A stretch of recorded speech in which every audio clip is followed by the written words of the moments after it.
Most people know that pyramids were built as grand tombs for the pharaohs, designed to ensure they had a smooth journey to the afterlife. The Great Pyramid of Giza, for instance, was constructed for the pharaoh Khufu.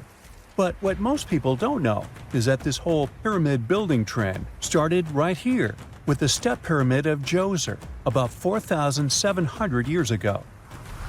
This massive structure was built for Pharaoh Djoser, a ruler from Egypt's 3rd dynasty. It rises 7 layers high above the ground and stands about 200 feet tall. We think of it today as a phenomenal architectural project. But for ancient Egyptians, the step pyramid of Djoser turned out to be more like a massive experiment, a trial run, if you will, to perfect their building skills before they moved on to even more ambitious pyramids. Reaching new heights is super exciting, but the real mystery is what is going on below the ground. In this pyramid's underground labyrinth, there is a network of tunnels stretching about 3.5 miles long. And some researchers believe these tunnels might have been part of a sophisticated water system that could completely change what we think about pyramid construction. Let's talk about this massive complex located in Saqqara. Surrounding the pyramid, there's what's known as a dry moat, a continuous trench that is up to 164 feet wide and almost 2 miles long. It forms a sort of rectangular shape around the pyramid. This trench has an average depth of about 65 feet.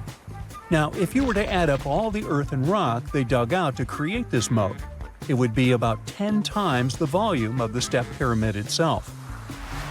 For the longest time, people just assumed this trench was nothing more than a huge quarry, a place where they dug up stone and clay to build the step pyramid. Makes sense, right? But when you take a closer look, it doesn't add up. The trench is too narrow and deep to be practical for mining, and its layout doesn't match anything we know about ancient Egyptian quarrying methods.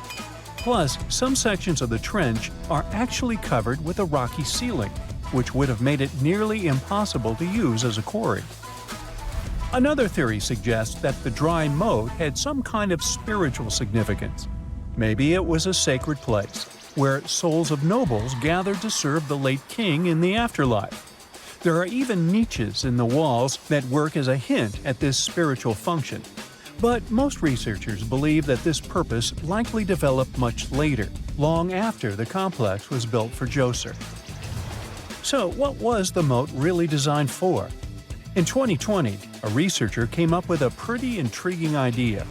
It is possible that this trench was actually designed to collect and manage water, especially after heavy rainfalls. Now, that makes sense when you consider the location.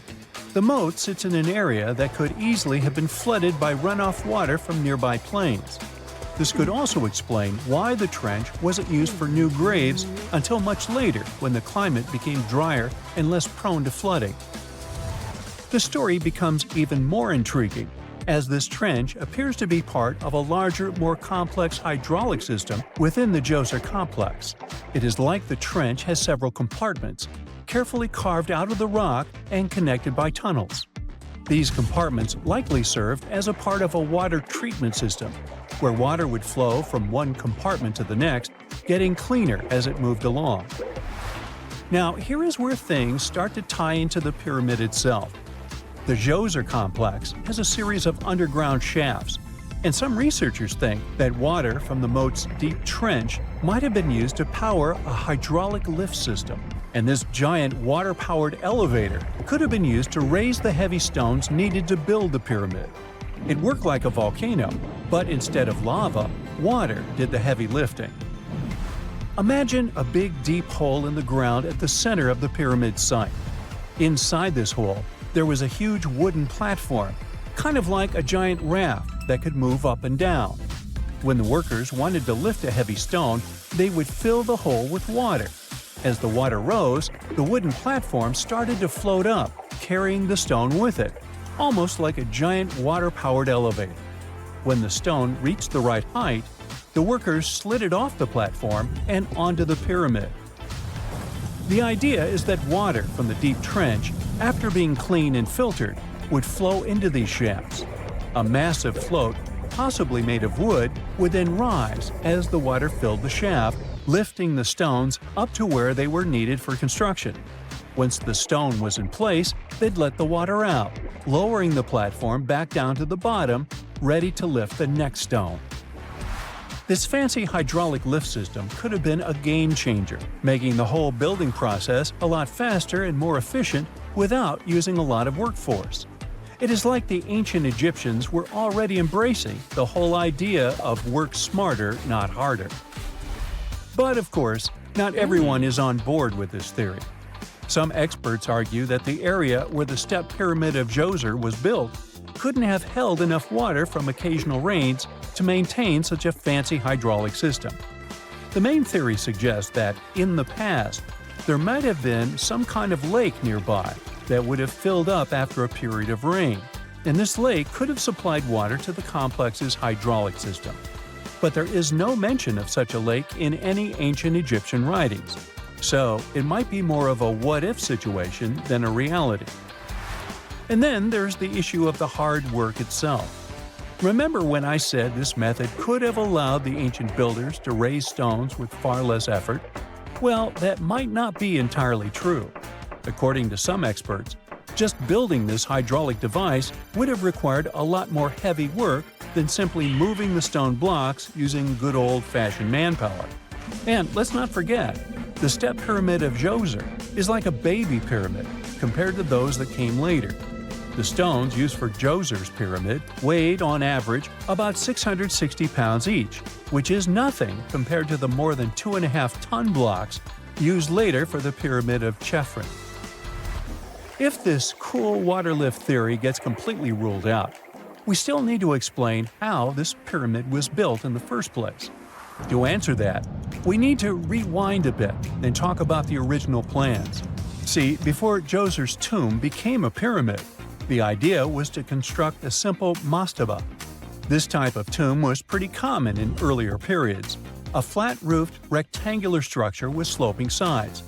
But after the original mastaba was finished, they decided to expand it a bit by adding more layers on top.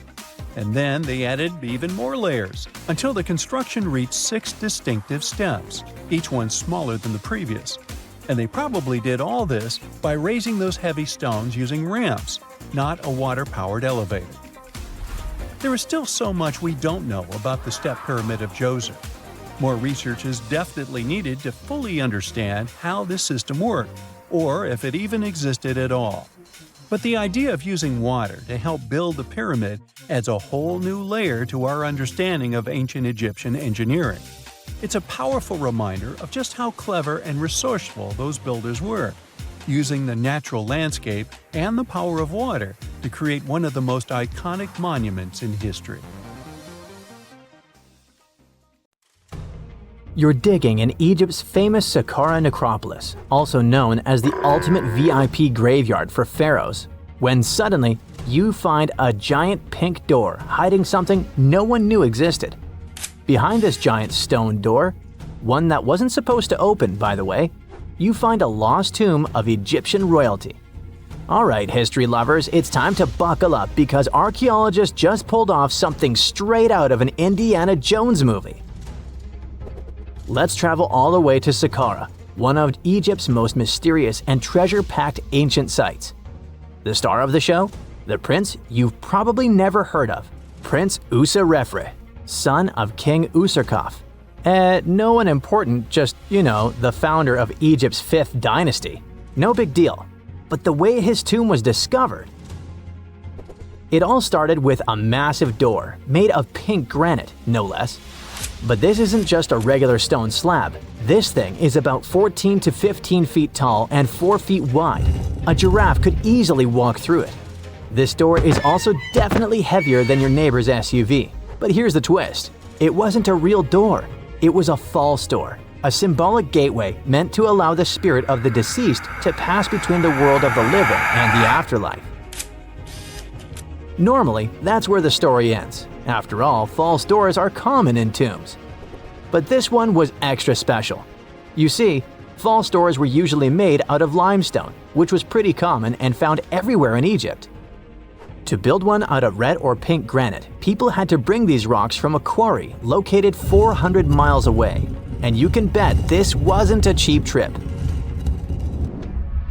According to Egyptologists, this is the first time a false door of this size and material has ever been found in Egypt, making it a totally unique piece of architecture.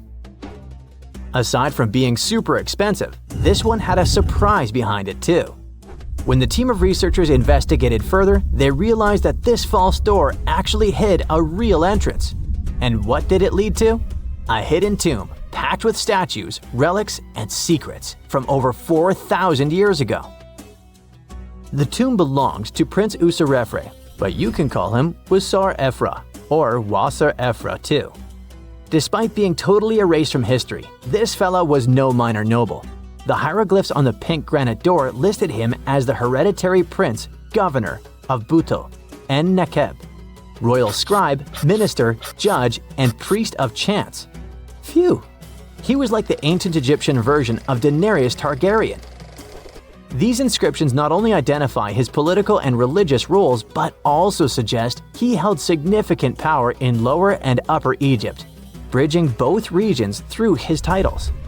One title in particular, the Priest of Saqqara, links him to the deity of the necropolis, the one with the falcon head.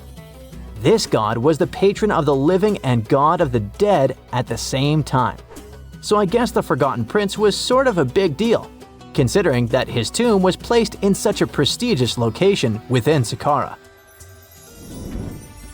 What's even more mysterious is that Prince Userefre doesn't appear in official king lists or royal family trees, which makes us wonder if he passed away before he could rule, or if his legacy was deliberately erased in one of ancient Egypt's classic political dramas. Some scholars now believe his erasure might be connected with shifting religious or political power struggles during the early 5th dynasty, especially as his father Userkaf was reshaping Egypt's religious order. And speaking of his father, King Userkaf was a total game changer. He wasn't just the founder of the 5th dynasty, he also kicked off a religious revolution by promoting the sun god Ra over older deities. That's right, Userkaf built the very first sun temple at Abu Sir, setting off a dynasty-wide obsession with solar worship. After Userkaf wrapped up his short but revolutionary reign, a whole lineup of pharaohs took the stage. Sahure, Neferirkare, Nusere-Ini, basically the boy band of the 5th dynasty. And these guys were all about two things: building pyramids and making money. They weren't just stacking stones, they were expanding Egypt's influence, opening up trade routes to far-off lands, and blinging out their temples like it was nobody's business. Back in the tomb, things got even cooler. There was a beautiful red granite offering table covered with inscriptions detailing ritual foods, like an eternal menu for the afterlife, because they believed the deceased could magically eat this food. Fun fact, it was the funerary priests and their families that actually ate the food.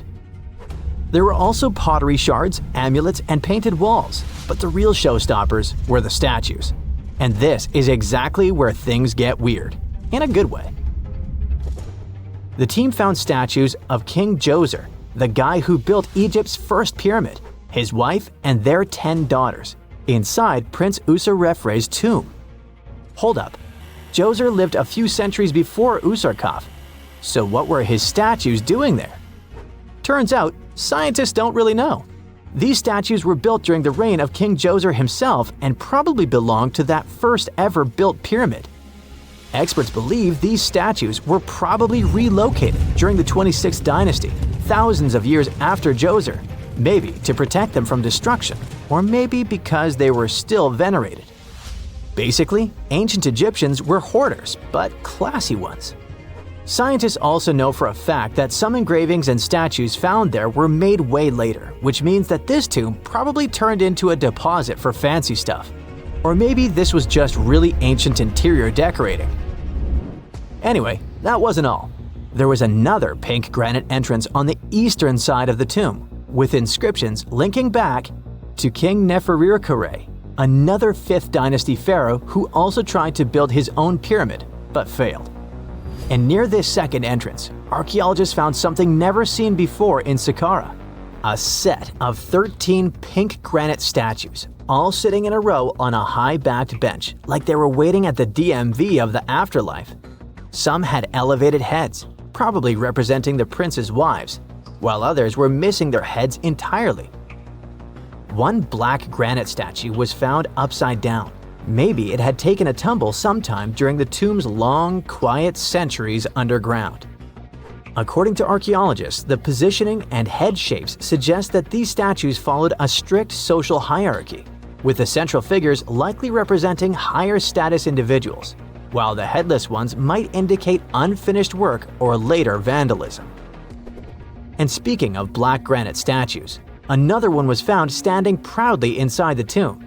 Based on its design and inscriptions, it looks like it was placed there during the 26th dynasty, the same time those Djoser statues were probably moved in. This suggests the tomb didn't just sit abandoned, it was reused, adapted, and maybe even honored by later generations. And by the way, black granite was associated with Osiris, the god of the underworld, during the late period, which means that this statue's presence is a clue that the tomb was a ritual space long after the prince's death. All of this, giant granite doors, surprise statues, reused tombs, adds up to a truly thrilling find. Prince Userefre may not be a household name yet, but his tomb is now one of the most fascinating ever found in Saqqara. It tells a story not just of the Old Kingdom, but of how ancient Egyptians kept connecting to their past, even thousands of years later. So, what does it all mean? Why hide a tomb behind a fake door? Why pack it with statues from different eras? And who exactly was Prince Userefre? These are the kinds of mysteries that keep archaeologists digging and keep the rest of us fascinated. In the end, this discovery isn't just about one tomb, it's about how much is still waiting beneath the sands of Egypt. As more gets uncovered, we're reminded again and again that ancient history isn't gone. It's just sleeping behind massive pink granite doors.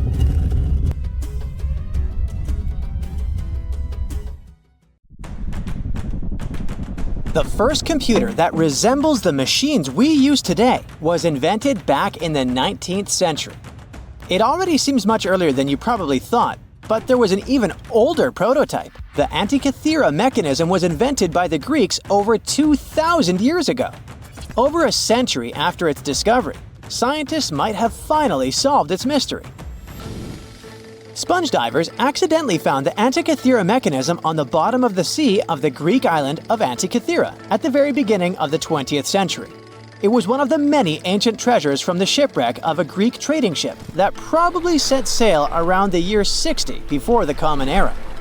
There were marble statues and jewelry, beautiful glass bowls, rich furniture, and one mysterious device. It had a case made of a corroded clump of metal and was the size of a large dictionary. The sponge divers didn't know what to do with it and took this strange item to the National Archaeological Museum in Athens. Months later, the lump broke apart and it turned out that a real architectural gem was hiding inside. It had at least 30 gears, and there were traces of many more that hadn't survived. The mechanism was just sitting there for 50 years before historians finally decided it was worth their attention. The big brains who worked with it thought it was a super complex astronomical calculation machine from over 2,000 years ago. They couldn't believe it could have been made in ancient Greece or anywhere else in the ancient world. The tech behind the gadget was centuries ahead of its time. Over the decades, different scientists have been trying to solve the mysteries of this super advanced device. They've used X-rays, CT scans, and all sorts of fancy tools. They thought it could have been a navigation device, or even some kind of time travel contraption. Some of them even believed it wasn't from our planet. In 2021, a team of scientists presented a computational model that showed how this unique contraption might have worked. According to them, it was like a tiny ancient supercomputer, covered in Greek inscriptions with some astronomical secrets hiding in them. The Greeks probably used it for tracking the positions of the sun, the moon, and lunar phases with a half-silvered ball. The way the moon moves in the sky is really tricky to copy. To do it, Whoever created the mechanism used a very clever system with special gears and a slot and pin mechanism. These gears, called epicyclic gears, work together in a complex way. The slot and pin help to make tiny changes in the moon's movement. If you flipped over the mechanism, you'd see some groovy dials, including one with a spiral slot that tracked lunar months. They were used to keep those calendars in check. There was also another dial that predicted solar and lunar eclipses, like some cosmic fortune teller. Depending on which display you were looking at, you could see all of these different functions, so it was pretty much like an ancient tablet. The main theory is that the mechanism was made in a workshop on the island of Rhodes. It could have been a fancy order for a rich customer from northern Greece, and that's how it could have ended on the trading ship. Some people think that the device was the creation of the legendary mathematician and inventor Archimedes himself.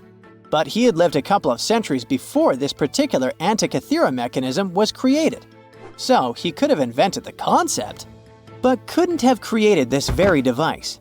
He might have started with a simpler version and then refined it over time, using the latest knowledge of astronomy. Because the Antikythera mechanism is the only physical remnant of many mechanical astronomical displays from the past, we have nothing to compare it with.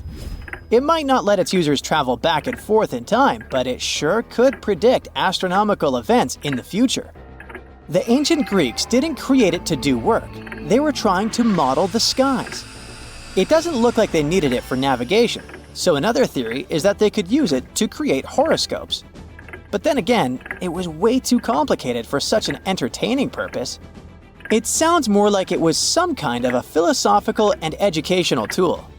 It had in one place all of their knowledge of the universe and how it works that was available at its time.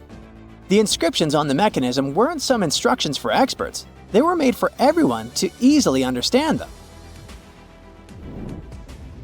The latest news about the Antikythera mechanism is that scientists from the University of Glasgow used some special math methods on it. They wanted it to figure out how many holes were in one of its broken rings. They found new proof that one part of the Antikythera mechanism was probably used to keep track of the Greek lunar year. In a new paper they published, the scientists shared that they found that the ring probably had 354 holes.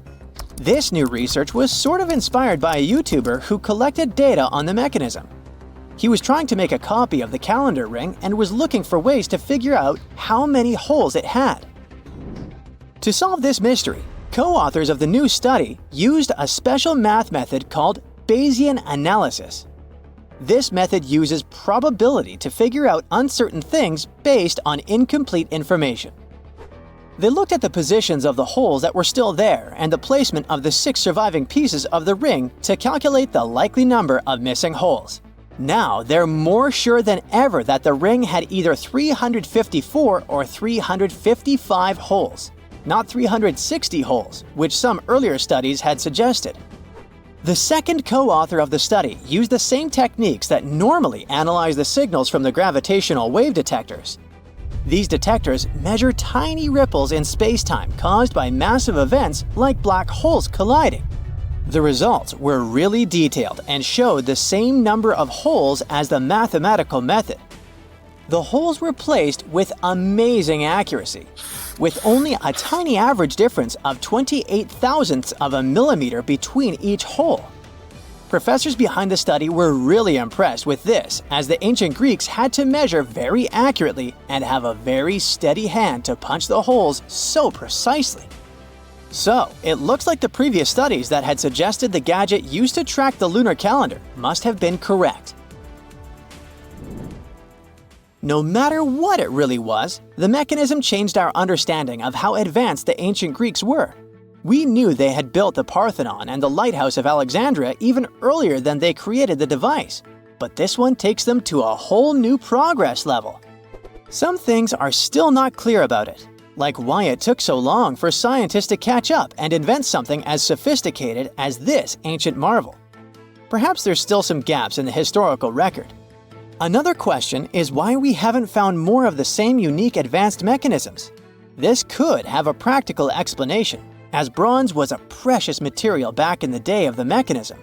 So, when one contraption stopped working, people probably melted it down for its valuable materials to reuse them.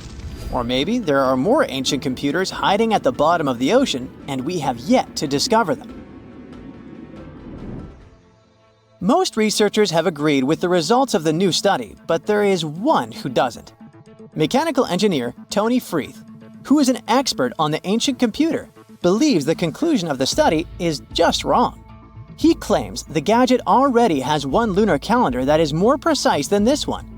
Looks like, although we are one step closer to solving the Antikythera mechanism mystery, the hunt for the truth is still far from being over.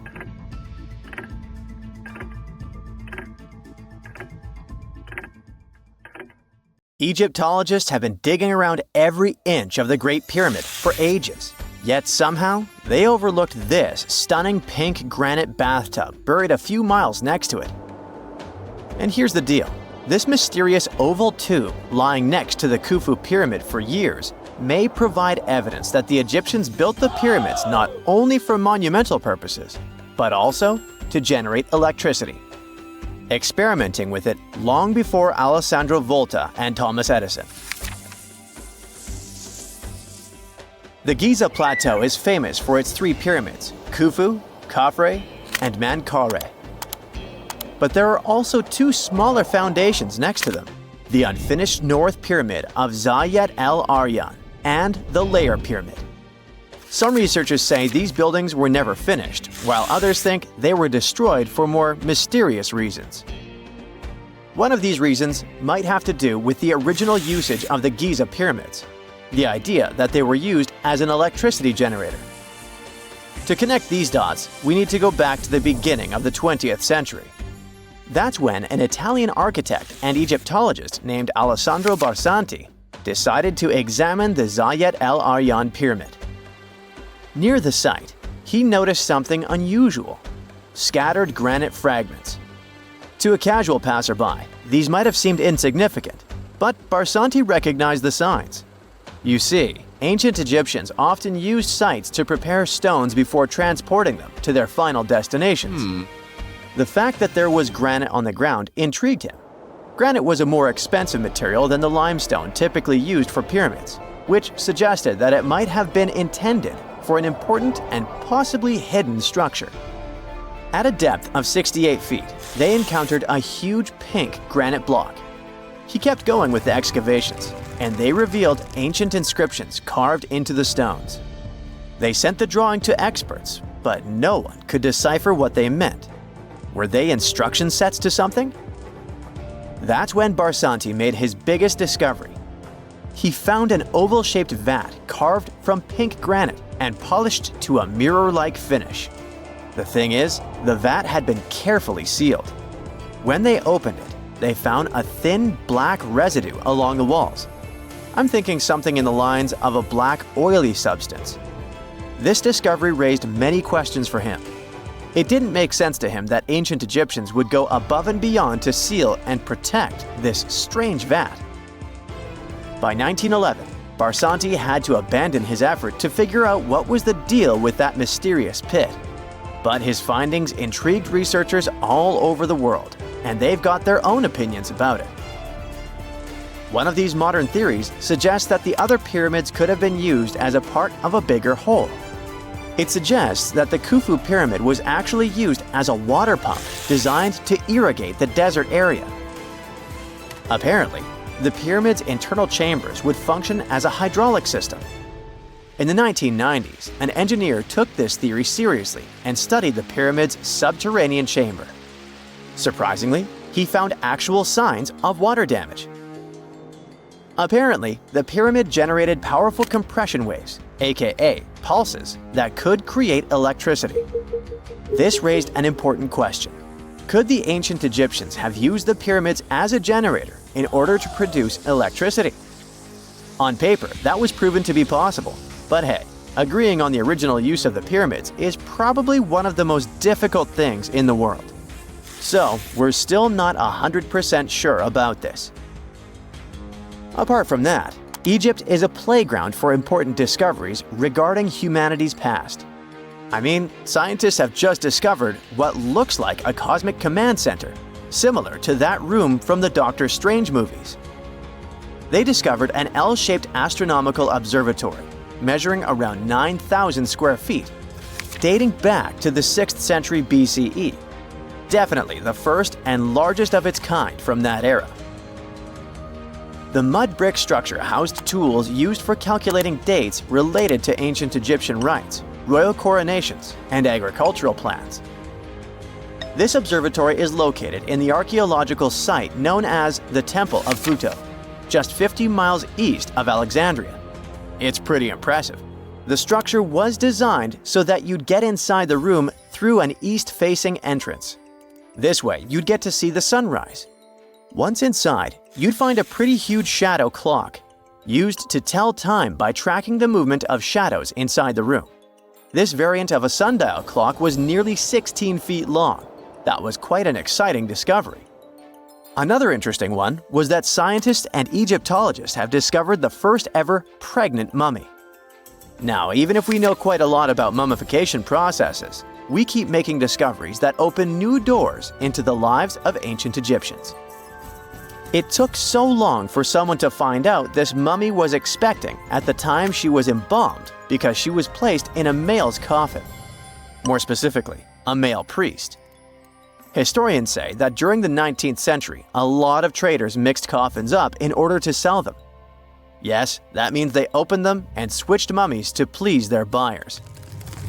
It was a complete surprise because they were hoping to study more about ancient health issues when they opened this coffin up. But they had another special research on their hands: prenatal practices in ancient Egypt. This mummified woman who lived about 2,000 years ago was from 20 to 30 years old when she passed away. She was found in Thebes, and her remains were incredibly well preserved. You see, mummification recipes varied across Egypt. In this woman's case, researchers could tell she was a member of the high society since she was buried with special amulets. But since mummification methodologies differed so much between cities and time periods, they still have to dig further to understand why she was embalmed along with her baby. Speaking of mummies, scientists were digging up a final resting place in Saqqara, also in Egypt, and they unearthed two embalming workshops. One was for humans and the other for sacred animals. Apparently, the workshops date back to about 2,400 years ago. They were equipped with stone beds, clay pots, and ritual vessels. Everything you needed to mummify. But that's not all. Archaeologists also stumbled upon cheese stored in jars behind tombs that were over 3,000 years old. Yep, cheese. This shows that the ancient Egyptians were pretty savvy when it came to preserving food, too. They knew how to store stuff for the long haul, not just the mummies.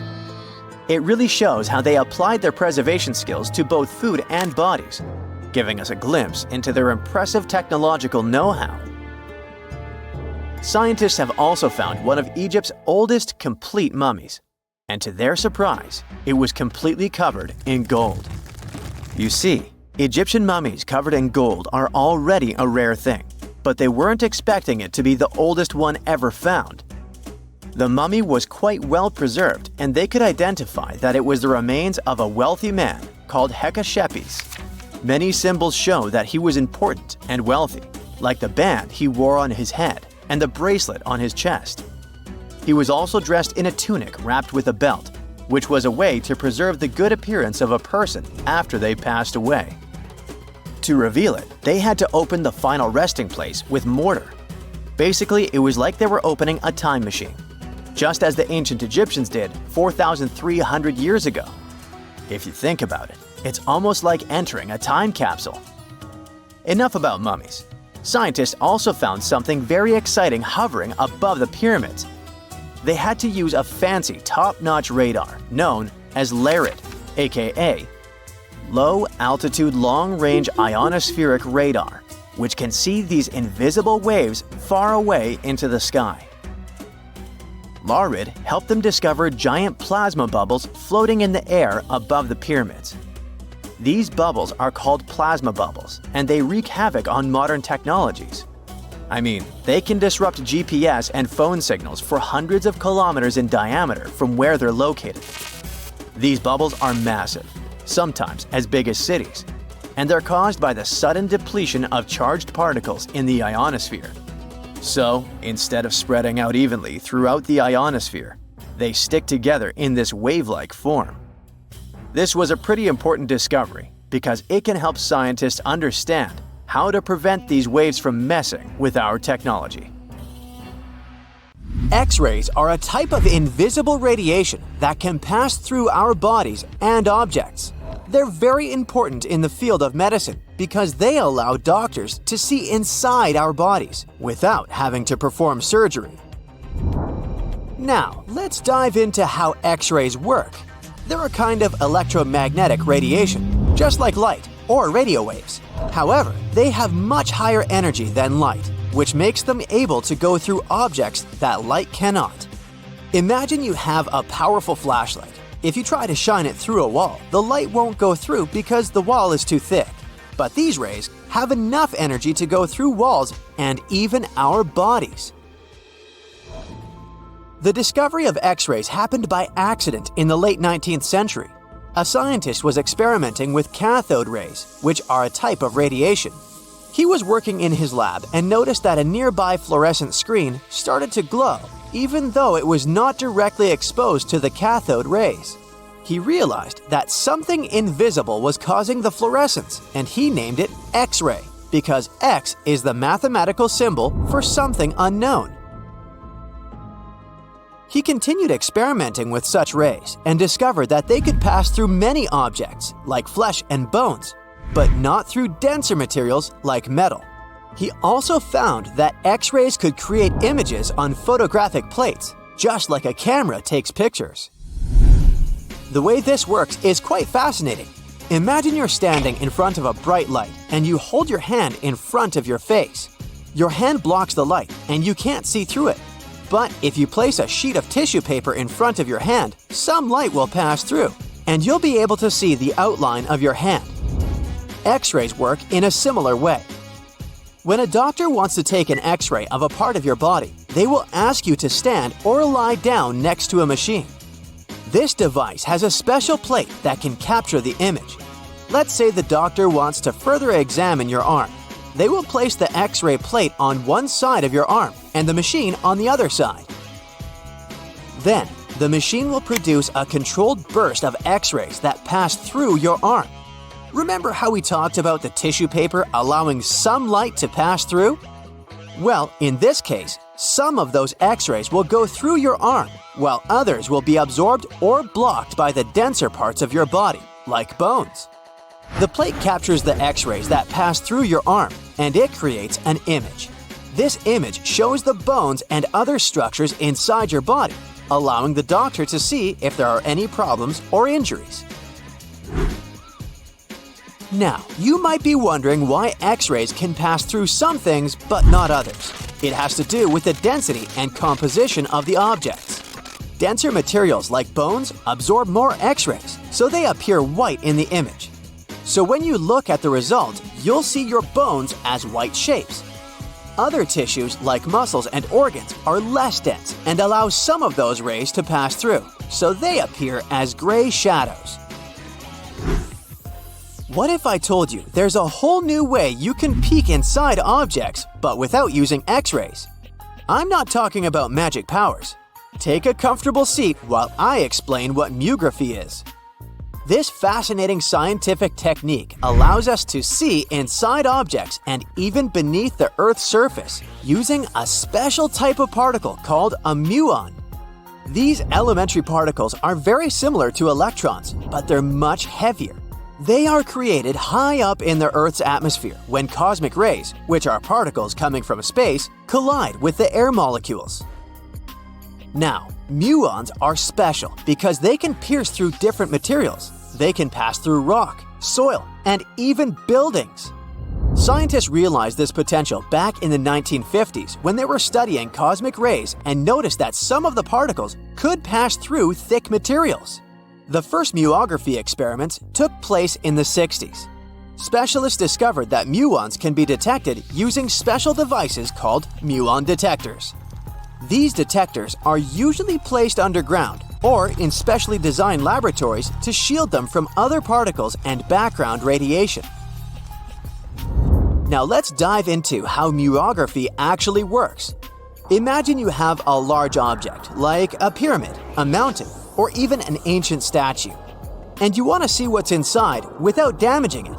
First, detectors are positioned around the object or in the area you want to examine. These detectors are sensitive to muons and can track their paths. When such a particle passes through a detector, it leaves a trace, like footprints in the sand.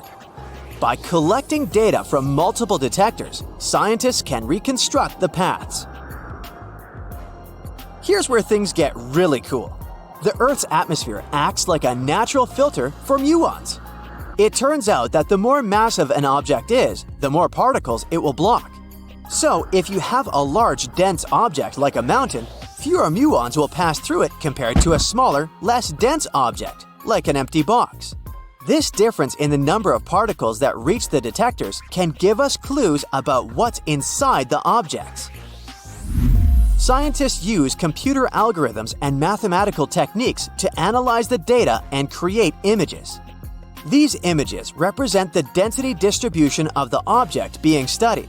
It's like creating a map that shows where the densest areas are and where there's gaps inside the object.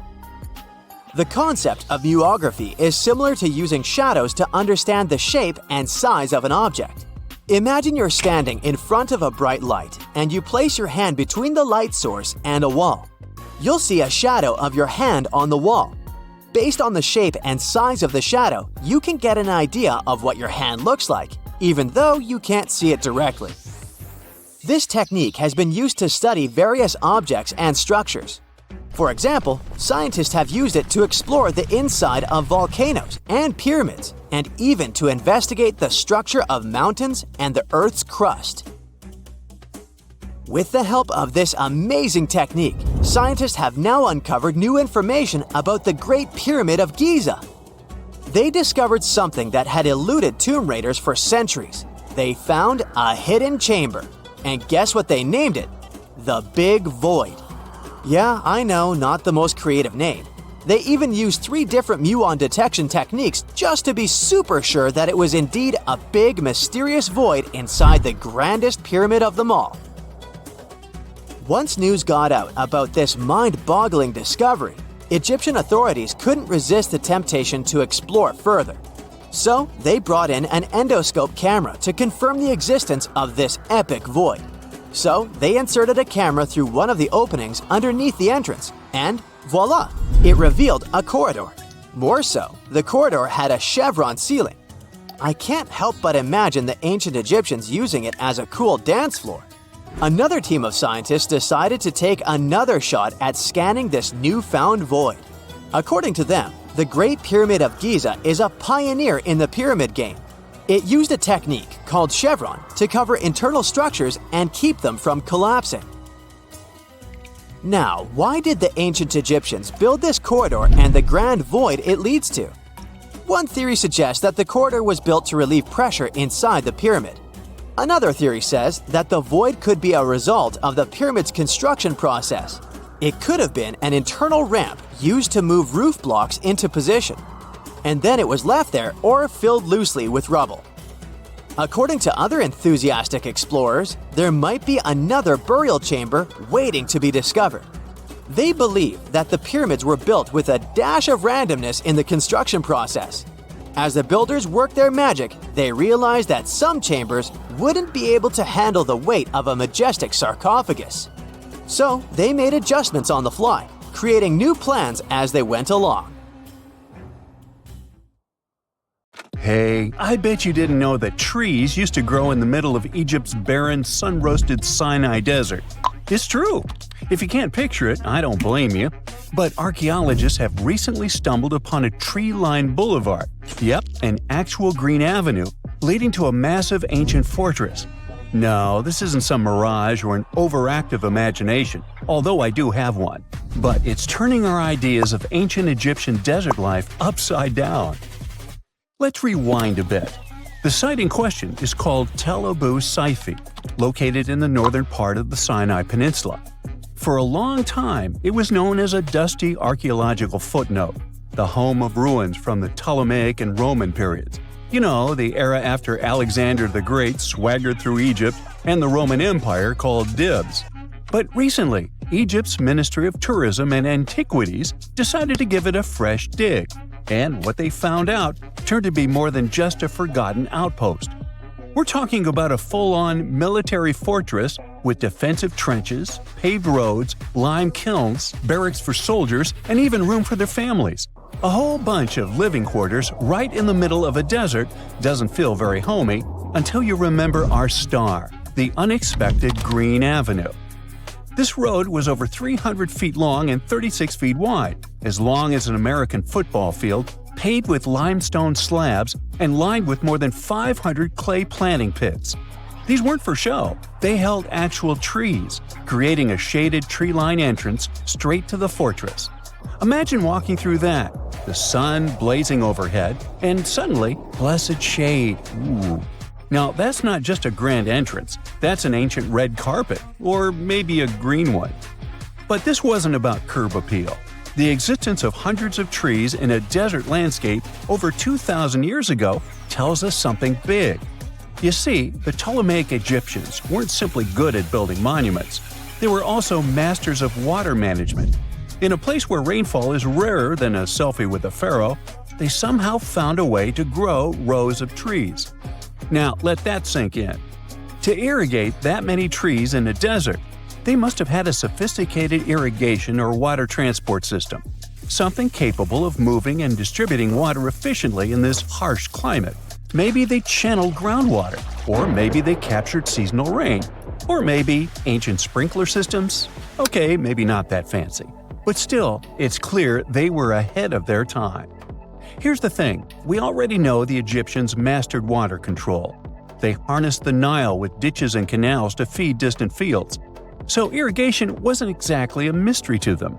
They had the skills and the knowledge. And sure, scientists still debate what the Sinai climate was like 2,000 years ago. But many believe it may have once been greener.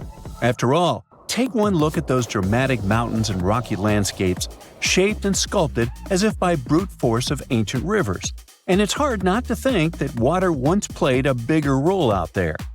Plus, archaeologists have found tons of evidence showing that Ptolemaic Egyptians cultivated fruits, vines, and trees on a large scale. In other words, growing a forest in a desert might feel wild to us, but to them, it was just another Tuesday. And now, this Green Avenue is making archaeologists wonder, what if similar irrigation systems were used elsewhere, say for transporting the enormous stones used to build the pyramids? There's already a theory that ancient rivers or human-made canals helped move those stones. And the Tel Abu Saifi discovery? Well, it might just be the missing puzzle piece. This isn't just a dream. Back then, rivers were like highways, power grids, and cargo trains of the ancient world, all rolled into one. Egyptians used them for everything – irrigating crops, trading goods, powering industry, and even mobilizing for war. If you were doing something important, odds are it involved a river. But wait, it gets even better. Excavations revealed deep defensive trenches, like ancient moats, dug more than 6 feet deep around the fortress. Those weren't just muddy ditches. They were part of an elaborate defense system designed to be filled or bridged to control access. Think of it as ancient Egypt's version of a retractable security gate, minus the hydraulics. And while the trenches were keeping intruders out, life inside the fortress was bustling. Remember how we said archaeologists had found military housing units? It turns out soldiers might have lived there with their families. So this wasn't just a barracks, it was a thriving community, with meals, routines, kids playing, and probably a whole lot of ancient gossip flying around the dinner table. In addition to all the military stuff, researchers found 4 massive lime kilns used to produce quicklime, an essential ingredient for making construction mortar. These kilns are a big deal because they suggest that during the later Roman period, Tel Abu Saifi turned into an industrial hub. It was like the Home Depot of ancient Egypt, churning out materials to build and repair buildings. But here's where the plot thickens. Underneath all of this, beneath the roads, the trenches, the kilns, archaeologists found the corners of an even older structure, a mystery building. Could it be the remains of a third, much older fortress? Or an ancient cemetery or lost city? Nobody knows yet, but one thing's clear: this story isn't over. Honestly, this might be the coolest archaeological cliffhanger of the decade. So, what does this all mean? Well, for starters, it challenges everything we assumed about desert life in ancient Egypt. For the longest time, deserts were thought of as natural barriers, dry, deadly, and empty. But this find suggests that the desert might have once been green and full of life, not because the climate was dramatically different, but because the Egyptians were incredibly good at bending the environment to their will. They didn't just survive in the desert, they transformed it. It also adds fuel to the fire in the age-old debate about ancient Egyptian tech. If they could build a fortress with tree-lined roads, moats, irrigation, and industry in the middle of the Sinai, is it really such a stretch to imagine they could engineer water channels to move pyramid stones? Forget the Ancient Aliens TV show. Sure, it's entertaining, I'll give you that, but it makes us forget something crucial. Those people were brilliant. A lot of what we call modern technology is recycled ancient ingenuity. And who knows how much knowledge we've lost over time. Meanwhile, the dig continues. Scientists are now mapping the entire Tel Abu Saifi site, trying to piece together how all the structures connect. Some want to analyze soil samples to find traces of old tree roots and maybe even figure out what kinds of trees once grew there. Imagine if they were date palms. We might be looking at the world's oldest snack lane. You already know that the implications of the discoveries don't stop with history books, right? This kind of discovery has modern relevance too. Our world is going through a lot of change, with crazy weather and huge heat waves. So maybe we should be asking, what can we learn from ancient civilizations that once made the desert bloom? If nothing else, Tel Abu Saifi reminds us that the ancient Egyptians were more than just pharaohs, pyramids, and mummies. They were visionary planners, eco-architects, and straight-up problem solvers. They didn't wait for nature to hand them what they needed, they engineered it. And thanks to discoveries like this, we're getting a clearer picture of just how advanced and, frankly, how cool ancient Egyptian civilization really was. So next time someone tells you deserts are just empty wastelands, you can hit them with this fun fact. Over 2,000 years ago, in the heart of the Sinai Desert, there was a fortress with a tree-lined avenue, moats, military housing, an industrial center, and even a secret underground structure. Take that, sand dunes! Who knows what else is still buried out there, waiting to rewrite history? Scientists have discovered a never-before-seen pyramid immersed in the sands of Judea. After a little digging, they discovered that it held treasures that had been untouched for over 2 millennia and historical secrets that we can only now access. At the Zohar Fortress site, 2,600 feet above the Dead Sea, archaeologists were searching for manuscripts that would provide new information about the history of the site. The excavation was originally part of a long-standing campaign launched by the authorities. Its goal was to protect the sites from looting and unauthorized excavations. What they didn't expect was to find a pyramid-shaped structure built on top of a hill, made of hand-cut stones, each weighing hundreds of pounds. At first, the experts thought it was just a tomb, but they soon noticed the shape of the original walls and understood that the mound was a construction. They immediately realized that someone had dug into the top of the structure, probably looters who had spotted something valuable there. Luckily, most of the structure was still buried in sand, so the most valuable finds were hidden from sight. In the first week of excavation, volunteers found fragments of papyrus, bronze vases, and even ancient furniture, which were exceptionally well preserved. The desert climate had been a great ally in preserving those artifacts over the millennia. With little humidity in the air, mold cannot form. So, organic materials such as wood and fibers are protected from cracking and deformation. hypotheses suggested that the pyramid had been built during the First Temple period. However, new discoveries have shown that it's more recent, from the Hellenistic period. Considering this and the fact that the structure dates back 2,200 years, it's believed that it probably appeared shortly after the death of Alexander the Great, the famous ancient Greek king of Macedonia. At that time, his generals divided the former Seleucid Empire. Ptolemy took control of Egypt and the surrounding regions, including the Dead Sea area, while Seleucus took control of the north, which is now part of the Middle East. It's still not known for sure whether the pyramid was built under the rule of the Ptolemaics or the Seleucids. Both Ptolemaic coins and coins from the Seleucid kingdom have been found at the site. Even so, many scholars believe it was built when the region was under Ptolemaic control. Evidence also suggests that the building, despite its longevity, collapsed at some point. But that's not why it was abandoned by the ancient Egyptians, which begs the question of what purpose it was built for. Some believe it was used as a tomb due to its picturesque location on top of a hill. Others believed it may have served as a historical monument. However, one of the strongest theories is that the pyramid was a guard tower, protecting an important trade route along which salt and bitumen resources from the Dead Sea were transported to coastal ports. They also believe it may have been used by Ptolemaic officials to collect taxes from travelers. It would be something equivalent to our modern-day toll booths, or even port inspection agencies. Although the contents of the papyrus documents remain a mystery, it seems very likely they were written using the Greek alphabet, and some experts believe that they may have been tax documents, which would make perfect sense, given the theory that the pyramid was a guard tower. The team calls it a fascinating historical mystery that the dig is helping to unravel, but the find is just a grain of sand in an entire desert. The dig is part of a larger project that's been going on for a long time. And in the last 8 years alone, it has scanned 111 miles of desert cliffs and identified approximately 900 caves within that radius. Using rappelling equipment, advanced technology, and specialized documentation methods, archaeologists discovered thousands of rare items, such as hidden scrolls, woodworking tools, carpets, leather goods, and even treasures. For them, the Judean desert is an ancient vault just waiting to be opened to reveal its secrets. A few years before they found the mysterious pyramid, they discovered a cave that had served as a refuge for Jewish rebels almost 1,900 years ago.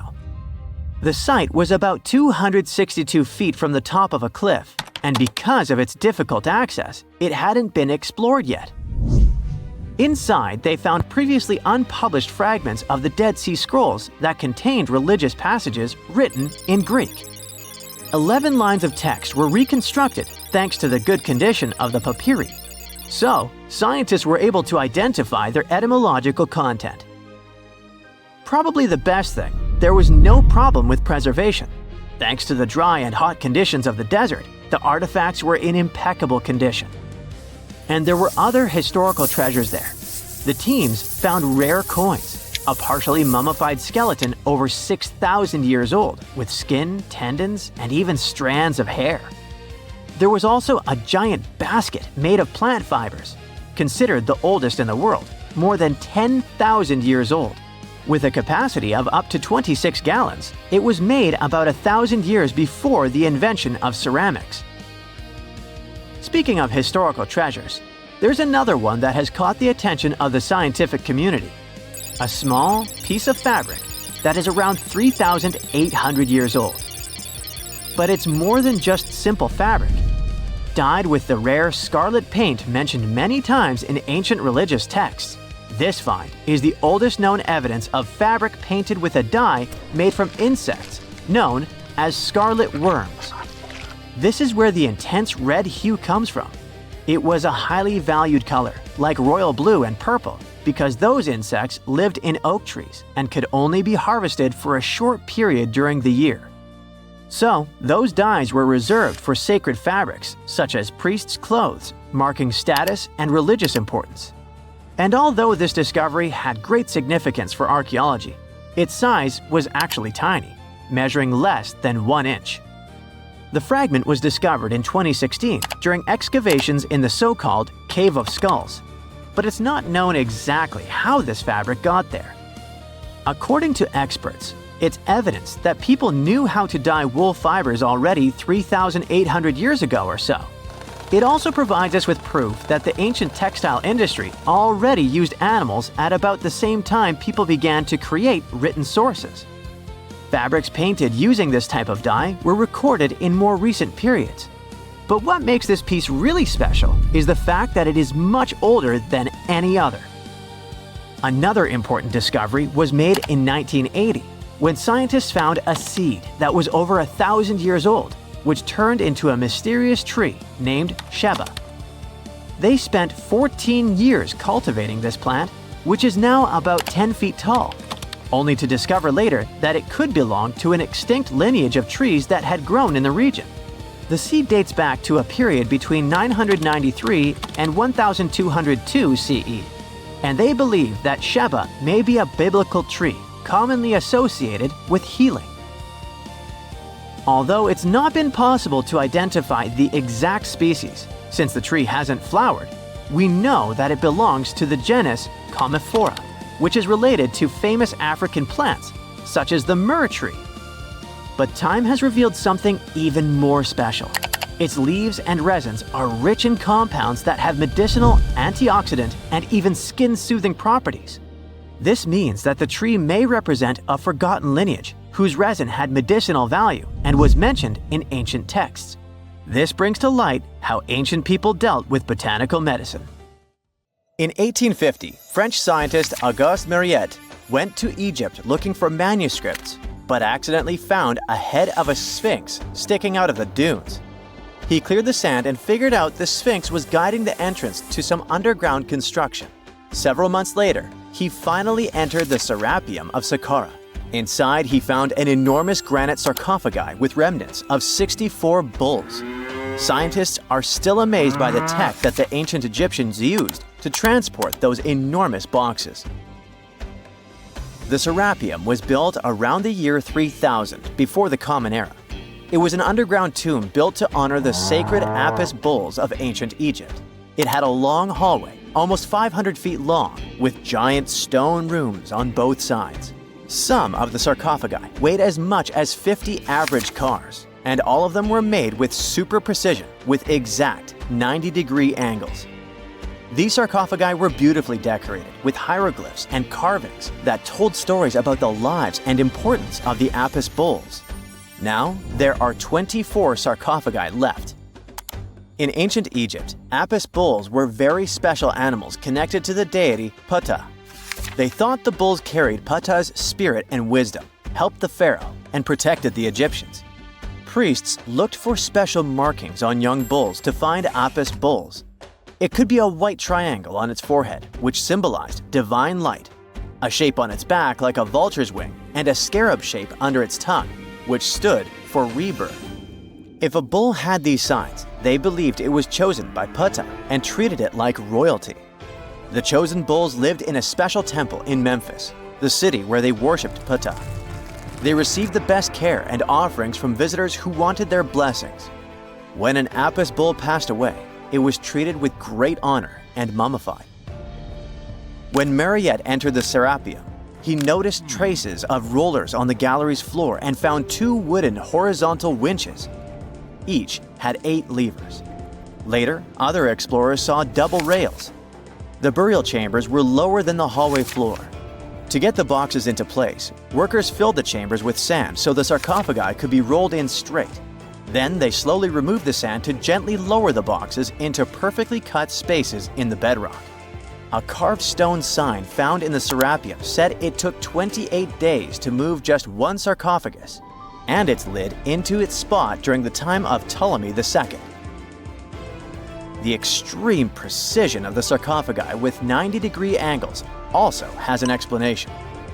Ancient Egyptians wrote texts, or rather, papyrus, on geometry a long time ago. It shows that they knew the approximate number pi and could calculate the volume of a pyramid with its top cut off. If they could figure out complicated math like that back then, It makes sense that they could also carve perfectly flat surfaces 500 years later. All this sounds pretty legit, but some people think certain things don't add up here. The size of boxes is way larger than the size of bulls, yet they buried pharaohs in tiny coffins that barely fit their bodies. The sarcophagi are made out of granite with crazy precision, and they could have just used limestone, which would have made things way easier. The transportation of the boxes seems pretty simple, but only in theory. If one person could pull about 440 pounds, then at least 250 people would be needed to pull just one box. The tunnels in the Serapium are really narrow, only about 2 feet wider than the boxes themselves. There's no way hundreds of people could have squeezed into those tight spaces to pull the boxes.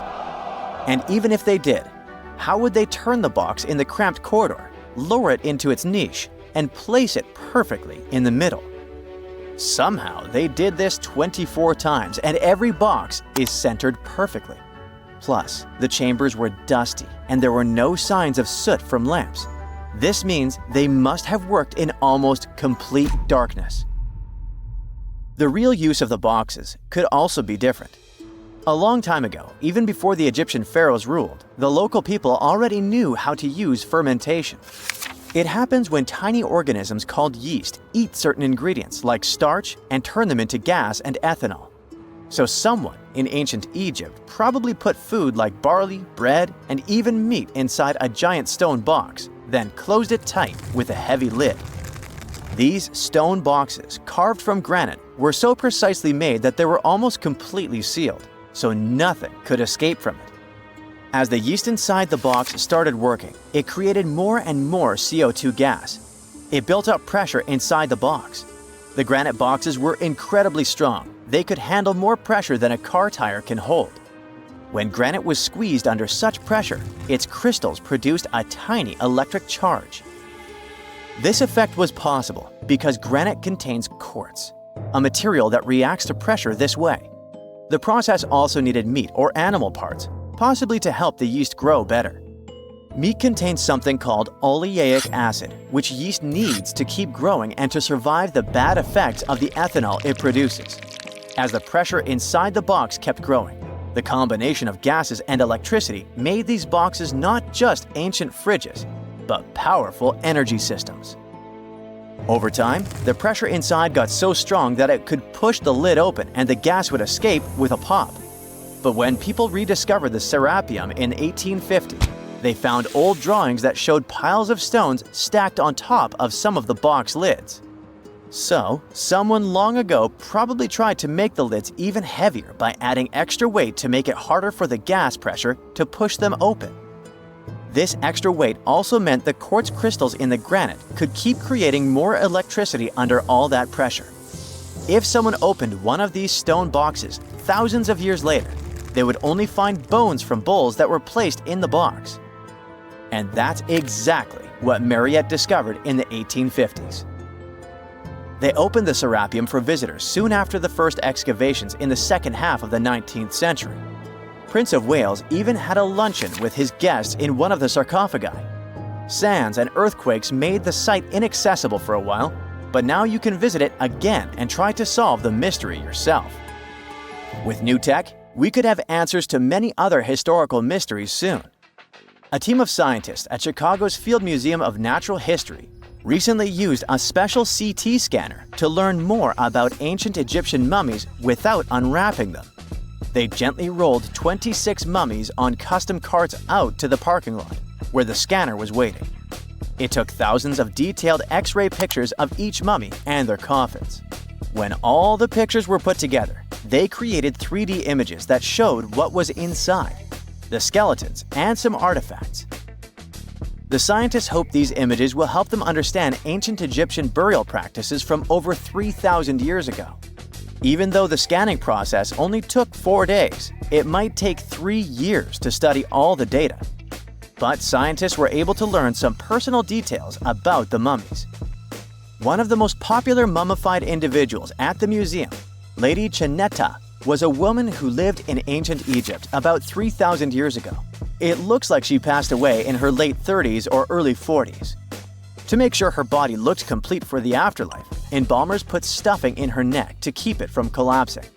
They also placed artificial eyes in her sockets, so she would have eyes in the next world. She was wrapped in fancy linen and placed in a beautifully decorated coffin.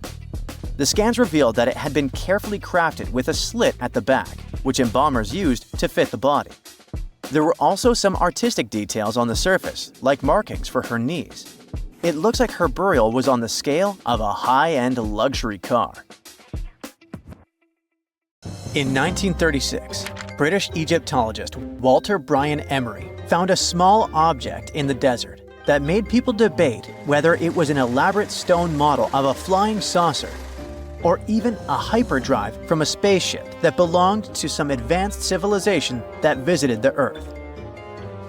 Emery spent years excavating sites along the Nile River Valley, especially in the huge ancient necropolis of Saqqara. He found countless treasures from ancient Egypt, and the most bizarre one was definitely from the tomb of a high official, Sabu. Historians don't know exactly who he was for sure. Some sources say he was a king's son. His burial at Saqqara means he was an important figure in the royal court. There are no records from this early period he lived in, so Sabu's role and fate are still a mystery. Inside his tomb, scientists found 7 funerary chambers, each filled with traditional grave goods: animal bones, flint tools, pottery, ivory objects, and stone bowls.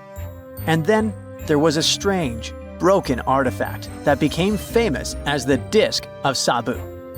It resembles a shallow, round-bottomed bowl, but with 3 delicately carved, curved lobes spaced roughly 120 degrees apart around its perimeter. These lobes are separated by 3 holes, and at the center, there's a thin tube. The material used to build the disc is meta-siltstone, or schist. This type of rock is fragile, highly porous, and super difficult to carve. It flakes easily and crumbles under pressure. So how they made the disc out of it with rather simple stone and copper tools from 3000 BCE is still a mystery.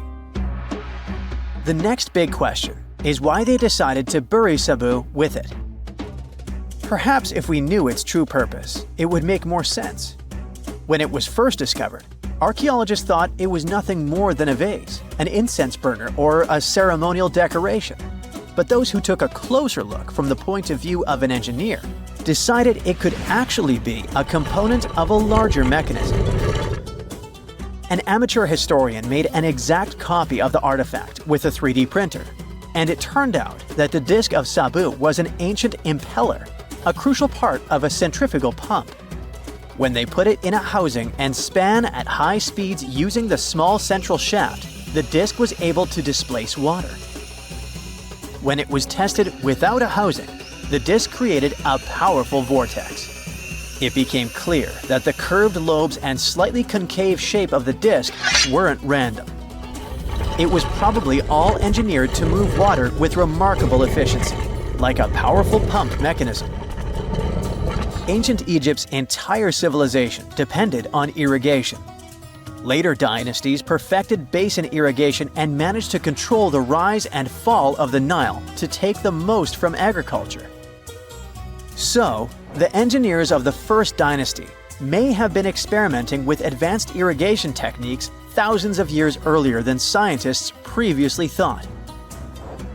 But then again, some people have doubts schist is strong enough to be used for a pumping mechanism. They suggest that artisans from Egypt's first dynasty were trying to recreate an even older object, using whatever tools and materials they had. It could be a stone replica of something originally made from metal, possibly belonging to a civilization far older and more advanced than ancient Egypt itself.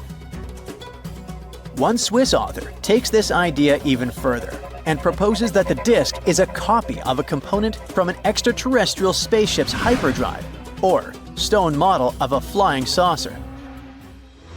One French researcher believes the Disc of Sabu was part of a secret massive factory system to manufacture sodium carbonate inside pyramids. Some people suggest that the disc may have been a primitive tool for weaving ropes. The lobes held strands of silk or fiber that were twisted into twine when it was spun. Or it may have been a gigantic lamp. Another historical mystery is a map from 1513 that is believed to be the oldest surviving detailed map showing the Americas. The author of the map is a Turkish captain, Piri Reis. He never crossed the ocean himself and put together this map from 20 regional maps. He used an Arab map of India, 4 Portuguese maps showing India and China, and a map of America by Christopher Columbus as he saw it. This last map was lost for many years, so Reis's map gave us an idea of what Columbus must have recorded during his 3rd voyage to the New World. A historian who studied the map suggested that it showed Antarctica in prehistoric times because it strangely resembled Antarctica's true coastline, the way it looked when it was free of ice. But it was later proven that this idea wasn't right. Another idea that rocked the science world was Klerksdorp spheres. They were found in deposits of mineral pyrophyllite in South Africa and looked like tiny ancient cricket balls with lines around the middle. Back in the 1980s, there was a theory that some super advanced pre-flood civilization we know nothing about had made these spheres. One journalist shared stories about how they rotated on their own in a display case. There was also a TV show that invited a psychic who was telling everyone the spheres were pieces of an ancient spaceship. But according to geologists, these spheres are pretty regular spherical objects formed from different minerals than the surrounding rock. The seam-like lines on them are just imprints from the host rock's layers building up over time. The Klerksdorp spheres come in different shapes, from flattened spheres to distinct discs. As for that episode when one of these spheres spun on its own, the curator of the Klerksdorp Museum cleared that up too. He said that when he put one sphere on its glass shelf when the journalist came to visit, the sphere rotated a bit because it's round. There are some gold mining activities going on nearby, so the land where the museum stands often experiences earth tremors. In a remote part of China, there are some bizarre pipe-like formations known as the Beigon Pipes.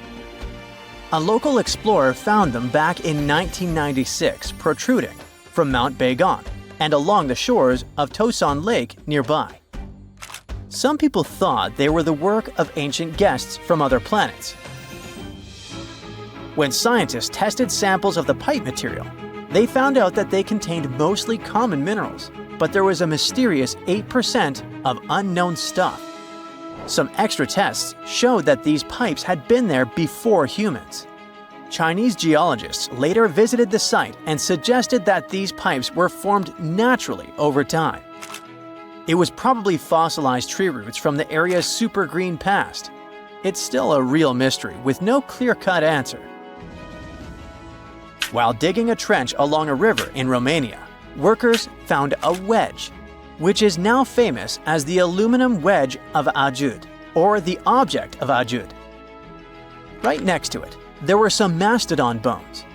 Those distant relatives of elephants lived 11,000 years ago. So some people concluded the wedge is of the same age. The cool part is that it's made of aluminum, but this metal wasn't discovered until the 1800s.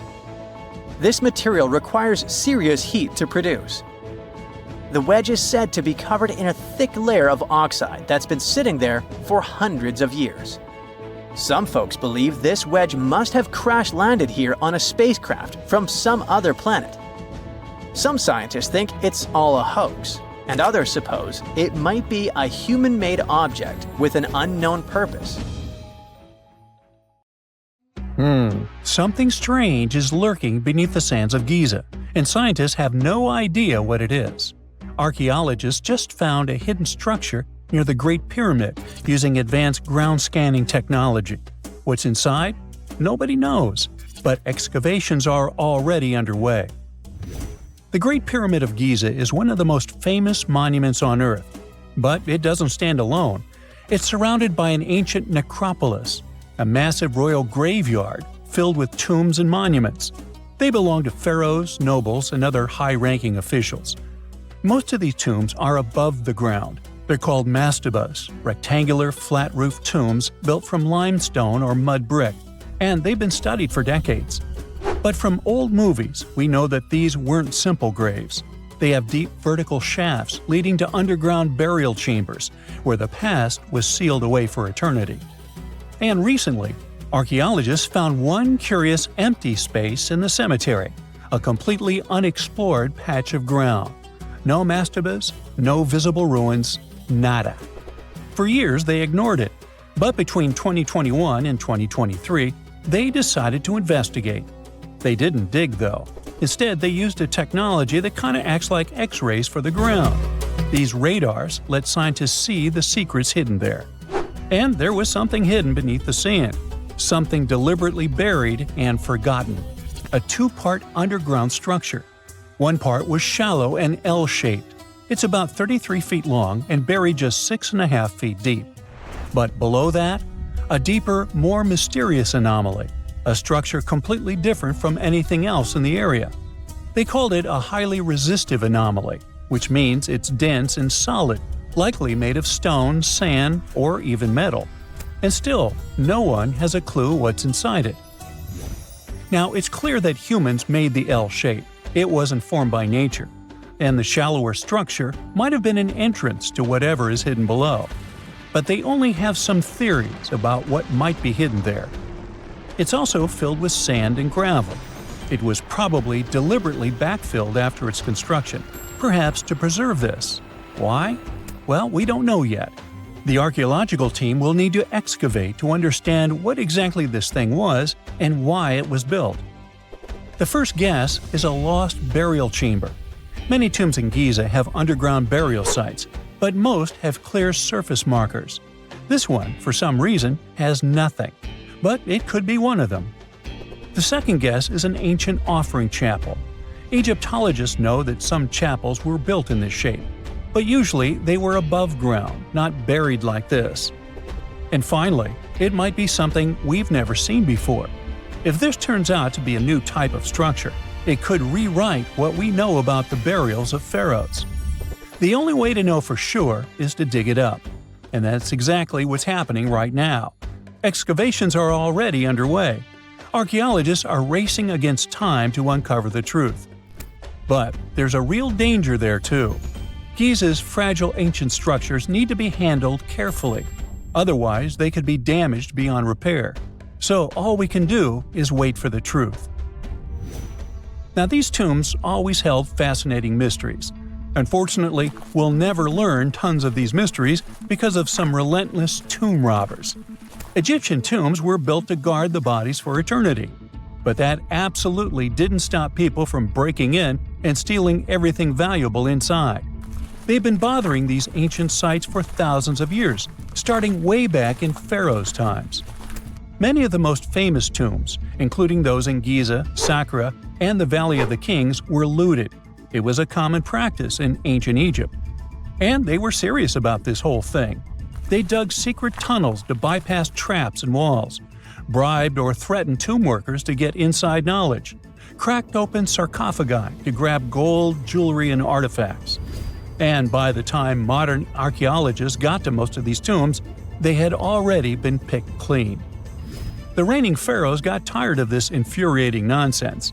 The Valley of the Kings, the famous burial ground of Egyptian royalty, was supposed to be the ultimate safe zone. Tombs were built deep underground, hidden in the desert. Passages were sealed with giant stone blocks. False doors and traps were added to confuse thieves. Even curses were written on the walls, warnings of horrible endings for anyone who dared to disturb the tomb, which is exactly where we got all those horror stories about mummies from. Spoiler alert, none of it worked. Most tombs in the Valley of the Kings were fully robbed within 100 years of being sealed. Even King Tutankhamun's tomb, one of the most famous in history, was broken into twice in ancient times. Some of them decided to try and fight back. The New Kingdom rulers built hidden unmarked tombs in a way that should have prevented the looters from finding them, but didn't work. Some pharaohs, like Ramses II, were moved in secret to prevent their bodies from being stolen. Nope, didn't matter. The grave robbers always won. That's because tomb raiders weren't just random thieves. They were skilled, organized, and well-connected. They knew exactly where to look. Many were the ones who had built these sites in the first place, and they knew where the entrances were. If they couldn't smash through the doors, they'd dig through the walls, floors, and even ceilings to break inside. They also worked fast, often within a few years after the tombs were sealed, before anyone forgot where the valuable stuff was. The Khufu's pyramid, the one that's next to this newly discovered structure, was looted long before modern times. The one thing left inside when explorers got there? An empty granite box where the sarcophagus used to be. Unfortunately, it's not just about gold. History itself gets stolen during these raids. Ancient Egyptians wrote detailed records of what exactly and where they buried. So when archaeologists compare these lists to what's found, they can see what's missing, which is often everything valuable. Most artifacts don't end up in museums. They just disappear into private collections, where they can never be studied again. Which is, of course, completely unfair. In fact, a few countries have had enough and started passing laws to take historical artifacts back from private collectors. In Italy, if you own an ancient Roman artifact, you must prove you got it legally. China is actively hunting down stolen artifacts, and they must find ways to retrieve it back from the Western collectors. In Egypt, they passed new laws making it illegal for private citizens to own any ancient Egyptian artifacts at all. Other countries, like the US, the UK, Germany, or Switzerland, are completely fine with rich guys owning their history. The British Museum is built on looted things. European empires invaded half the planet and took whatever they wanted back home. Their museums are often full of such stolen artifacts, and unfortunately, they refuse to give most of them back. For example, the Rosetta Stone. It was taken from Egypt by Napoleon's army, then stolen again by the British after they beat the French. Egypt has been demanding to return for years, but they still can't get it back. Or the Parthenon marbles. These magnificent massive Greek structures were taken from the Parthenon in Athens by a British lord in the 19th century. Greece has been begging for them back ever since, but the UK doesn't feel like it. Not to mention tons of Mesoamerican artifacts, scattered in various museums across the world.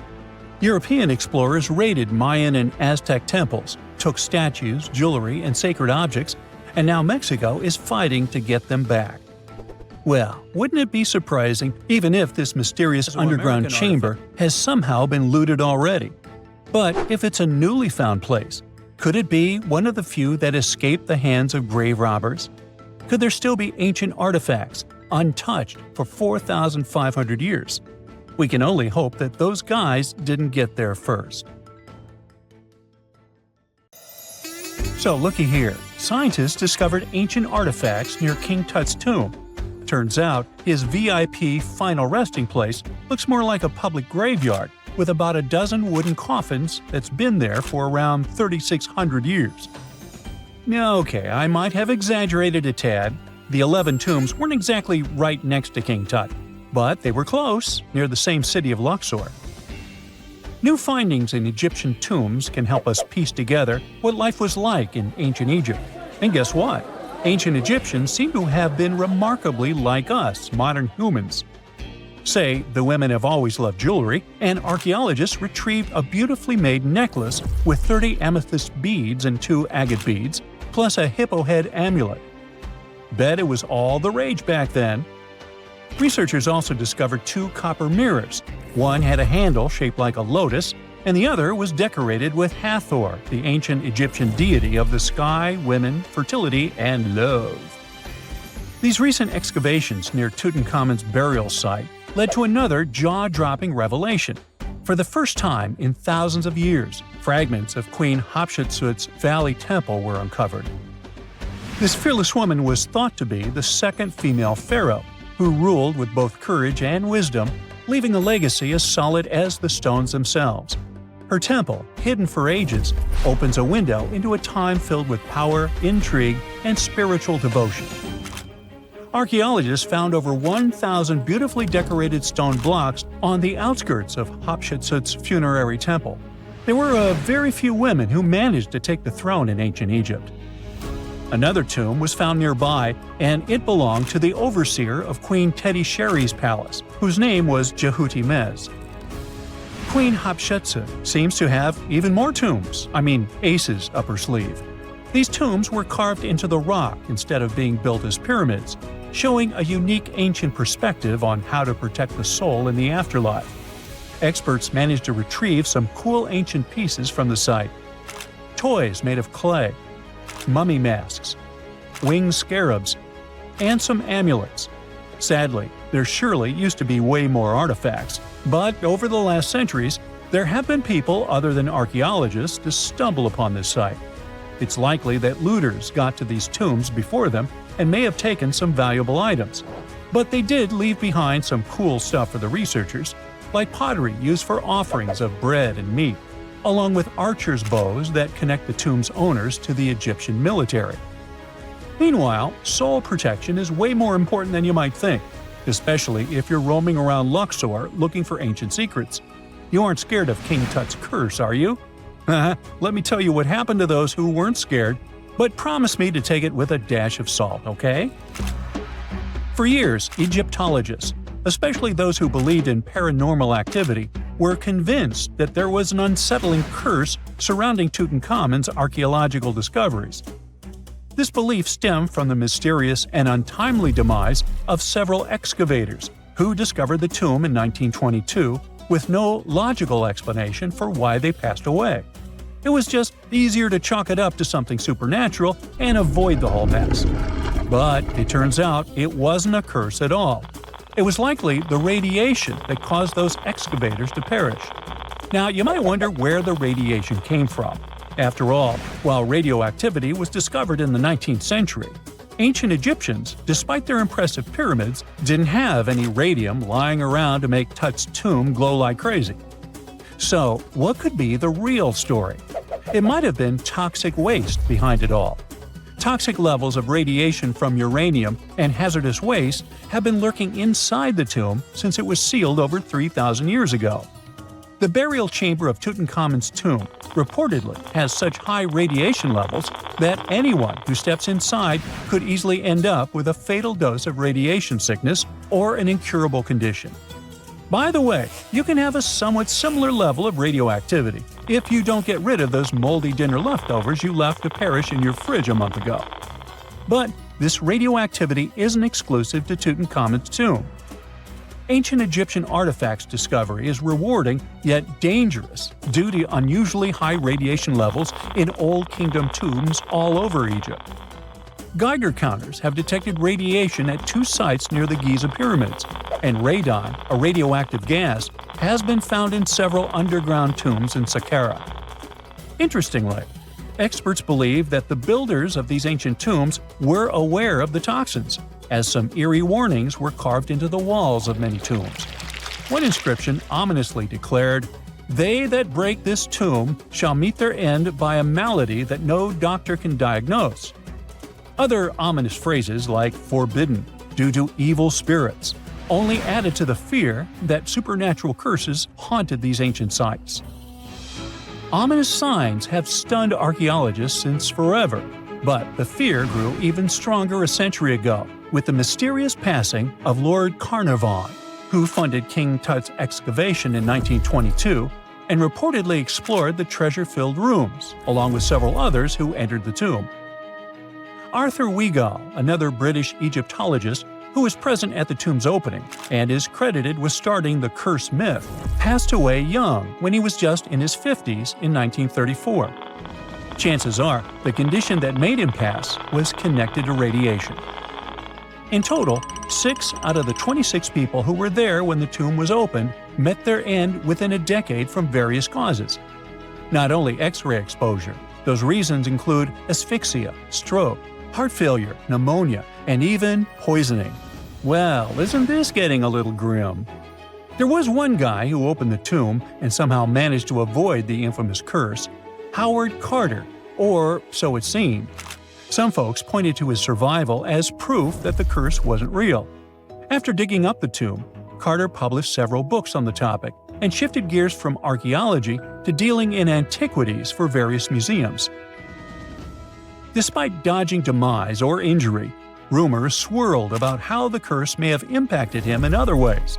One of the big stories linked him to Lord Carnarvon's daughter, Evelyn. Some said he was madly in love with her, but she married someone else, so he chose to stay single. Others claimed they had an affair while she was in Egypt, which ended when her father passed away and she left the country for good. However, there wasn't much evidence to support these stories. Evelyn was just 6 when they met, and they remained friends until his last breath. She was even one of the few attendees at his funeral, but denied any romantic involvement, saying they weren't that close. A year after the revolutionary discovery near King Tut's tomb, Evelyn married politician Sir Brograve Beauchamp and had a daughter. That same year, Beauchamp toured the tomb with his parents, guided by Carter himself. Carter never married and, aside from those posthumous rumors about Evelyn, had no other romantic connections. While the curse adds an intriguing twist to his life story, his tendency to keep relationships at arm's length was evident long before the tomb was opened. It seemed Carter just wasn't a people person. In 1939, after battling a serious illness, he ultimately succumbed to fate. He was 64, which was a pretty common life expectancy in the UK back then, so no one really thought it was off and linked it to an ancient curse. When he passed, it turned out he had several artifacts from Tutankhamun's tomb in his London apartment, which were eventually sent back to Egypt, marking what some viewed as the curse's end. Who knows? Maybe if he hadn't had all those ancient souvenirs at his place, he would have lived way longer. But all the other demises might seem off. The curse theory was likely fueled by some strange events during the excavation. Carnarvon got a mosquito bite that became severely infected, and around the time they opened the tomb, Cairo experienced a bizarre power outage in a freak sandstorm. Back in England, the Earl's dog, Susie, managed to escape from Carnarvon's house and began barking frantically at seemingly nothing. At least that's what the staff and family saw. Strangely enough, at the very moment her owner's heart stopped, Susie started howling and fell down without showing any signs of life. Maybe radiation didn't play a crucial role after all, and those were indeed ancient artifacts from King Tut's tomb that made them all perish. Spooky, huh? They found the tomb of a royal doctor who lived over 4,000 years ago, a man who held pharaohs' lives in his hands. This man knew secrets that only deities and kings were allowed to hear. And yet, when they opened his tomb in 2024, there was no body, just vivid paintings, untouched by time, and cryptic symbols carved into stone. Who was he, and why was he buried with spells linked to a scorpion deity? The tomb was buried deep beneath the sands of Saqqara. The doctor's name was Tete Nebefu. He lived around 4,100 years ago, during one of Egypt's most mysterious turning points, right at the edge of glory and collapse. These were the final days of Egypt's Old Kingdom. The sun still glinted off freshly built pyramids, but the shadows were already creeping in. The pharaoh, Pepi II, had ruled longer than anyone before him, 90 years. But by the end of his reign, the country was cracking. The power was slipping, the regional leaders were rising, and the Nile floods grew unpredictable. In this shaky period, the mysterious doctor thrived. His tomb was discovered by a Swiss-French archaeological team in the shadows of old pyramids. The weirdest part was that when they uncovered his burial chamber, they found no body, no golden treasures either. Unfortunately, the tomb had been robbed long ago. But what remained was something even more fascinating: the words and images left on the walls. The paintings are still vibrant, bright colors that somehow survived all those years underground. The walls show jars, containers, strange abstract patterns, and geometric shapes. And then there are hieroglyphs, lines and lines of sacred script carved with precision, like someone had poured their soul into every curve. These inscriptions revealed who Teti Nebi Fu truly was. Turns out, he wasn't just any doctor. He was the conjurer of Serket. Now, Serket was the female deity of scorpions, sacred and terrifying. Egyptians believed she could stop venom, heal bites, and protect the living from toxic elements. The title, Conjurer of Serket, meant Tete Nebi Fu was a specialist in treating dangerous stings and bites. And if he got an entire tomb for himself, he may have been Egypt's top expert in those things, a man who healed with both medicine and magic. But that wasn't all. He also held the title Director of Medicinal Plants, a title seen only once before in all of ancient Egypt. That means he knew the healing power of herbs, roots, and oils like no one else. Now, you might wonder, what plants in a huge land of sand? But in reality, ancient Egyptians used herbal medicine that would hold up in some labs today. They created pills, ointments, and inhalers. Most often, they chose some active ingredient, a flavor to make it easier to take, and something to deliver it into the body. Sound familiar? And yeah, they didn't have many traditional plants, so some of these ingredients were bizarre by our standards, like using crocodile dung and acacia mixed with honey. They even had formulas for anti-wrinkle creams. And apparently, our mysterious healer was also chief dentist. This title is almost never seen in ancient records. Evidence of Egyptian dentists is incredibly rare. Turns out, our ancient genius didn't just fight stings and study plants. He was also trusted with teeth and jaws, which were actually a huge problem in ancient Egypt. These people may have built wonders, but their teeth paid the price. Ancient Egyptians constantly caught grains of sand in their mouths. They often ate grit-filled bread and raw vegetables, which wore down enamel and caused a horrible condition called attrition. This led to tons of problems, including tooth loss. They had to improvise back in the day. For example, crafting the world's oldest known toothpaste from crushed rock, mint, and pepper, which ironically only made things worse for the gums. Or a toothpaste from things like eggshells, pumice, and natron, a salty mineral used for cleaning. They were also inventing mouthwashes from celery, bran, and herbs to ease the problem. Some mummies were even found with crude metal braces and gold wires attaching missing teeth. Though we're not sure if these were for the living, or was it just a nice little addition added as an afterlife gift. So, Teti Nebi Fu specialized in all these fields. 3 rare titles for one man. Now, back in the day, he must have been admired as incredibly knowledgeable. In a world without modern science, he would have been like a sorcerer who knows how some leaf or bark could save a life. That's why archaeologists believe Teti Nebi Fu wasn't just any doctor. He was, most likely, the royal physician, the one who treated the pharaoh himself. We don't know for sure which king he served. Maybe it was Pepi II, and who knows, maybe that's why the guy lived so long. But if that was the case, Teti Nebi Fu may have lived through the final moments of the Old Kingdom, watching the Golden Age crumble from inside the palace walls. And then he was buried. The body was looted, or perhaps just lost to time. But the team says they're still studying the tomb, still uncovering the traces of this incredible man. Overall, ancient Egyptians were practicing medicine on a crazy advanced level. Some practices feel familiar even today. They had hospitals, specialists, surgeries, and many more things, even medical schools. Both men and women were allowed to be doctors. They healed with various methods and practiced surgery with actual tools, scalpels, forceps, even sutures. Some doctors treated only the eyes, others the teeth, the stomach, or even what they called the hidden diseases. They knew how to clean and dress wounds, could set broken bones using splints made of wood or reeds wrapped in linen, and even prevented infections. There were even proctologists. They also built the first prosthetics, like a wooden toe with leather straps that help people walk normally again. The oldest known prosthetic is 3,000 years old. Now, the most shocking part is how they actually even tried to remove tumors. A recent study looked at a 4,000 years old skull. It belonged to a man in his 30s.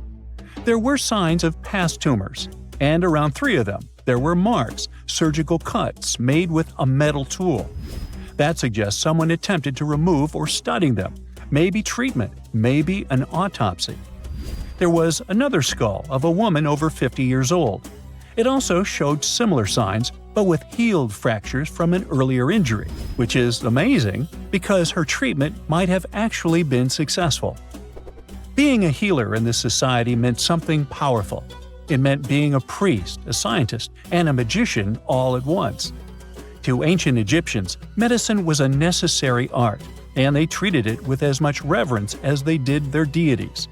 That's because they believed that sickness could be both physical and spiritual. So a doctor could recite a spell while applying a salve, and a lot of their treatments worked. The reputation of doctors in ancient Egypt was so strong that leaders from other parts of the ancient world, like Persia, actually sought them out. Even Homer, the Greek poet, once said the Egyptians were the most skilled healers of all. Of course, their understanding of the human body wasn't perfect. For example, they thought the heart controlled thought and emotion. They also didn't know what the brain really did. But their approach, observe symptoms, diagnose, and treat, well, that's modern medicine. Sure, they prayed over the wound, but they also healed it, didn't they? Their most famous physician was Imhotep. That guy was a true polymath, an architect, priest, and a healer who became so revered he was later worshipped as a deity of medicine. Yep, a human who was so cool they turned him into a deity. He lived 2,000 years before Hippocrates, the so-called father of medicine. And yet, some people joke we should drop the Hippocratic Oath altogether and swear an Imhotepic oath instead. These people weren't just laying the foundations of pyramids, they were laying the foundations of healthcare.